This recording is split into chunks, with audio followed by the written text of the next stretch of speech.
Buenas tardes. ¿Ya emprendimos algo? ¿Ya emprendimos? ¿Ya se abrazaron? Ya. ¿Ya? Muy bien, ¿ya nos casamos?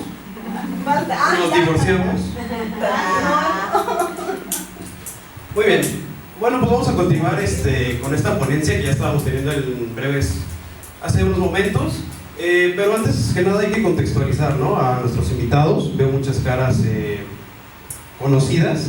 Ya hace rato nos habíamos visto, ¿no?, por acá. Estamos hablando de la historia de la historia. ¿Qué les parece? A ver.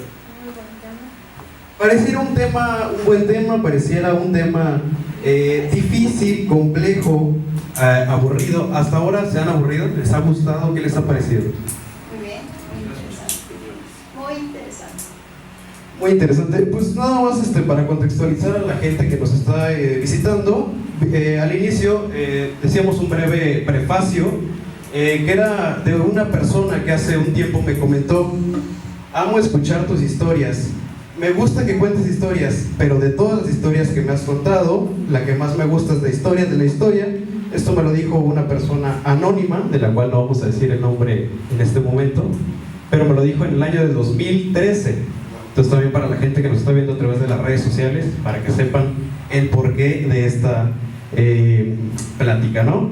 Pues ya estuvimos platicando hace rato un poquito de la historia, de los comienzos de la historia, de por qué estamos hablando sobre esto. Hablamos un poquito de lo que es la interacción.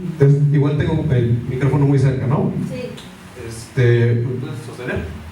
A ver, vamos a tratar de hacerlo así porque... ¿Escucha de ese lado? Sí. Ahí la gente de audio. Porque no puedo tener como que las dos cosas a la mano. Entonces ya estábamos platicando hace rato un poquito de lo que es la energía, la creación de la energía, de la conservación de la energía. Entonces, por respeto a las personas que estuvieron en la primera ponencia, vamos a ir un poco más adelante y nos vamos a ir directamente hacia lo que era, nos quedamos en los numulites, ¿no? Si no mal recuerdo, dimos un breve repaso de cómo se generó la luna y qué beneficios le trajo a nuestro planeta todo esto.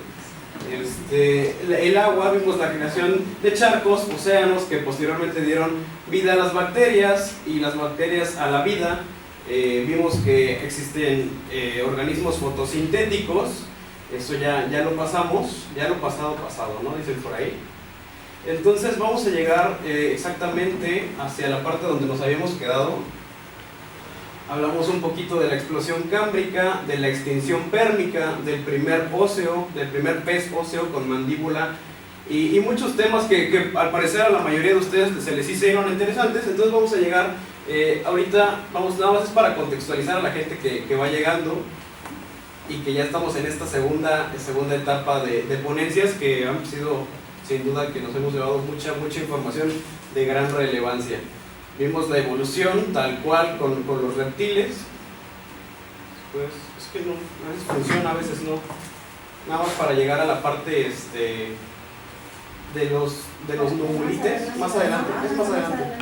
Bueno, pues hace miles de millones de años, como ya lo vimos, empieza a existir todo este cambio, ¿no? Toda esta explosión de biodiversidad que nos viene acá a darnos una cachetada con guante blanco, ¿no? Si nosotros creíamos que tenemos mucho tiempo aquí, si nos creemos una raza privilegiada y una raza que ha estado hace mucho tiempo ya en este planeta, pues hemos visto que no lo es así.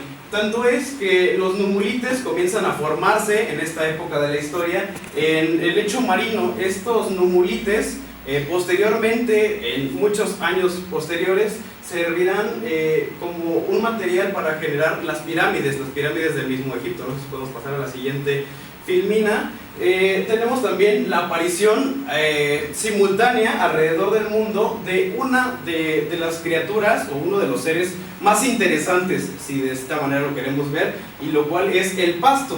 ¿Cómo el pasto puede ser interesante? ¿Cómo puede ser relevante para la historia de la historia? Hemos hablado de dinosaurios, de bacterias, del agua. Pues el pasto es muy importante. El pasto aparece alrededor de todo el mundo, en África, como en las sabanas africanas, en Europa y Asia, como estepas euroasiáticas, las llanuras norteamericanas de Estados Unidos y las praderas en Argentina y lo que es Sudamérica. Si pasamos a la siguiente, esta generación del pasto, ¿por qué es importante hablarlo? Anteriormente habíamos escuchado que los mamíferos dieron un paso adelante, y sí, si bien esto es interesante, veíamos que no éramos más grandes que un lémur, ¿no? O que un chimpancé, un simio. Bueno, pues esto se debe a que había grandes aglomerados, ya sea de bosques o selvas, y había un incentivo muy poco probable de bajar de un árbol. Pero con la aparición del pasto y la extensión de esto, se propicia la generación de que los primates bajen al suelo y empiecen a caminar. Esto, como lo habíamos visto anteriormente, la evolución no es siempre una mejoría. Si bien aquí nos va a servir de mejora, la evolución no es más que una adaptación. Nos adaptamos a ese cambio. Ya no tenemos tantos árboles, entonces incentiva la idea de ir a caminar de forma erguida. Esto nos permite pararnos en dos patas y tener 5 dedos dispuestos para poder manipular objetos. Esto se ve reflejado en nuestra capacidad de generar herramientas y, por supuesto, de la manera en la cual comemos. La cuestión de tener los ojos al frente nos sirve evolutivamente de mucho, puesto que ya no estamos diseñados como otras criaturas que vemos poco convencionales, lo que es la caza y la recolección. Si pasamos a la siguiente, porque recordamos que tenemos el tiempo contado y, como decíamos en la primera sesión, es todo un reto contar toda la historia de la historia en tan solo unos 10 minutos previos que tuvimos anteriormente, y en esos 10 minutos continuamos. Surge el pensamiento simbólico. Si queremos saber dónde hay un rasgo, un vestigio de un pensamiento, de ya una evolución, es en un pensamiento abstracto. Y este pensamiento abstracto lo vemos con el pensamiento simbólico. Podemos ya sea o tallar, dibujar, o cualquiera que sea alguna de las formas de expresión, pero darlo de forma simbólica. Esto aparece con las pinturas rupestres que muy seguramente todos nosotros hemos visto. Si vamos a la siguiente, por favor. Es la llegada del hombre a América, porque, como lo vimos, el desarrollo de estos primates se dio en África, pero fueron subiendo por lo que es Eurasia, el continente euroasiático, o ese conglomerado de tierra continental, y pasan por el puente de Bering, que si vamos a la siguiente, por favor. Llegan por parte de Siberia, y notamos algo interesante en este cambio de lo que puede ser de civilizaciones. Veíamos que eran nómadas, pues en este punto de la historia las personas comienzan a asentarse y a volverse sedentarios. Ya no tienen que ir de un lugar a otro y desplazarse, y lo hacen de forma muy, muy significativa en ríos.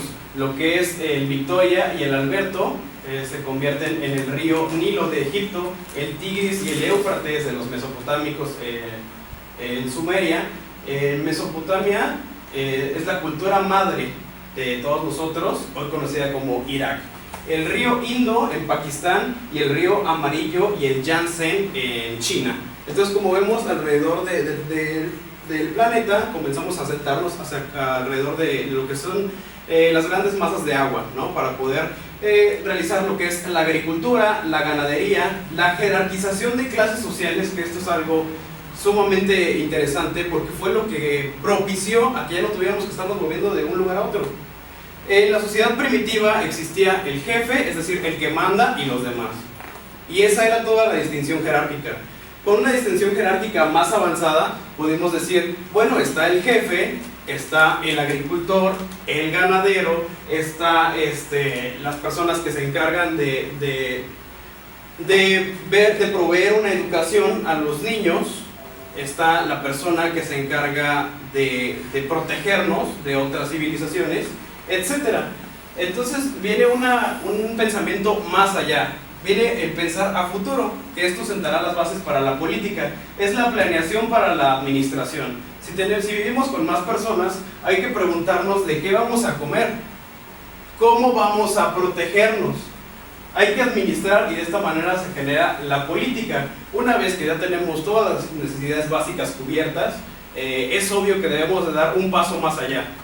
No podemos quedarnos simplemente en el vivir, como bien lo mencionaba en una ponencia anterior, Elis, no podemos simplemente quedarnos en vivir. Hay que ser, somos individuos que tienen la posibilidad de trascender, y qué mejor manera de trascender que con la escritura, la cultura, la ciencia, la religión, el arte, entre otras expresiones de simbolismos que ya van más allá. La siguiente, por favor. El comercio y la comunicación se vuelven sumamente importantes para el desarrollo de las comunidades de seres humanos, y vemos que anteriormente, ahora sí nos sentimos muy tecnológicos con el internet y con otra clase de redes sociales, con nuestras autopistas, nuestro comercio entre naciones por medio de aviones, de barcos, pero hace miles de años los asnos fueron nuestro internet, fueron nuestra carretera de alta velocidad. Los asnos nos funcionaron para el comercio, esto lo vemos en la región de Mesopotamia, y comienza lo que es uno de los primeros esbozos de la globalización. Tenemos la formación de centros neurálgicos, que no son otra cosa más que lugares donde convergen como ser un material flamable, y esto se le conoce actualmente a la nafta como a la gasolina. Si vamos al siguiente, por favor. Los sumerios, una de las tantas cosas que nos regalan, es que su sistema, bueno, hoy trabajamos con un sistema decimal, ¿no? De 10.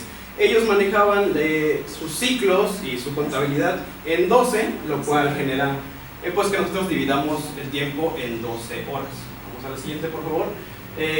Uno de los grandes regalos de los mesopotámicos de Sumeria es la rueda, y la rueda, ¿qué creen? La rueda, sumada a caballos domesticados ya previamente por los romanos, pues nos genera el carro, y el carro inicialmente era utilizado para la guerra, lo que es para la conquista. Vamos un poco más adelante, inicia, ya lo vimos antes, la edad de piedra, la edad de hielo, y esta es la edad de hierro. Simultáneamente en América y África del Sur aún se tenían estos asentamientos irregulares, estos cambios de un lugar a otro, y aún eran cazadores recolectores. Pero con la llegada de la edad de hierro a lo que es África del Norte, Europa y Asia, pues sumado a los carros más las armas, las guerras se propagan, y el incentivo de conquistar diferentes territorios para tener un mayor poder adquisitivo incrementa. Esto genera la creación de imperios, y todos los imperios que ya conocemos, que muy seguramente tenemos en la cabeza, que sería el Imperio Otomano, etc. En este tiempo es interesante analizar que ya no somos creyentes de múltiples dioses. Posterior a la creación de grandes imperios, las religiones basan su poder político en estos grandes centros neurálgicos, en el monoteísmo, en el incentivo de creer en un solo Dios, Padre Todopoderoso, y ustedes me dirán lo que siguen. Diferidos en lo que fue la primera, el judaísmo y el cristianismo posteriormente, el budismo, el hinduismo y los musulmanes, que no son más que creyentes del Islam. Pero estas son las 5 grandes religiones que actualmente continúan en nuestro mundo. Alguna vez me tocó hacer la pregunta de ¿cuántas religiones hay en el mundo? No sé, 200, 500. Son 5. Son 5 grandes religiones, de las cuales se derivan todas las demás. Vemos las alianzas chinas, surge la ruta de la seda, entre otros adelantos que vamos a poder ver, pero pues vamos a tener que adelantarnos para poder lograr terminar. Nunca habíamos logrado terminar esto. Constantinopla, vía parteaguas en la historia de la historia. Constantino era un rey pagano, el rey pagano del Imperio Romano. Su imperio, con lo que vimos anteriormente, ya no era un imperio que creyera en todos los dioses romanos.